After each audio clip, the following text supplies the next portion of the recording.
آسمانوں میں مقبولیت اور قبولیت کے ضابطے الگ ہوتے ہیں۔ اکثر زمین والوں کے دھتکارے ہوئے آسمان والے کے لاڈلے ہوتے ہیں۔ آزمائش یہی نہیں کہ جو چاہا وہ نہ ملے، بعض اوقات آزمائش یہ بھی ہوتی ہے کہ جو چاہا وہ مل جائے۔ اپنی طرف آنے والی تکلیفوں کو اپنی غلطیوں اور گناہوں کی سزا مت سمجھے، وہ اللہ تو بہت غفور الرحیم ہے، وہ بدلے نہیں لیا کرتا۔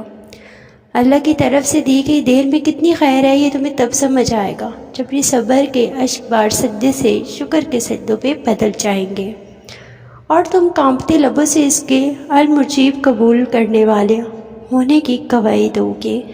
یہ دل اس کی محبت سے پھٹنے لگے گا اور اپنی قسمت پر تمہیں رشک آئے گا۔ سب سے الگ ہو کر انسان پھر بھی سکون سے جی سکتا ہے، مگر اللہ سے دور ہو کر صرف بے چینی اور مشکلیں ہی ملتی ہیں۔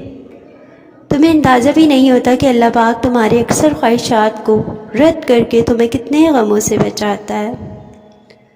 کبھی سجدہ کرتے ہوئے اللہ کو محسوس کرنا، ایسا لگے گا جیسے وہ صرف اور صرف تیرا ہے۔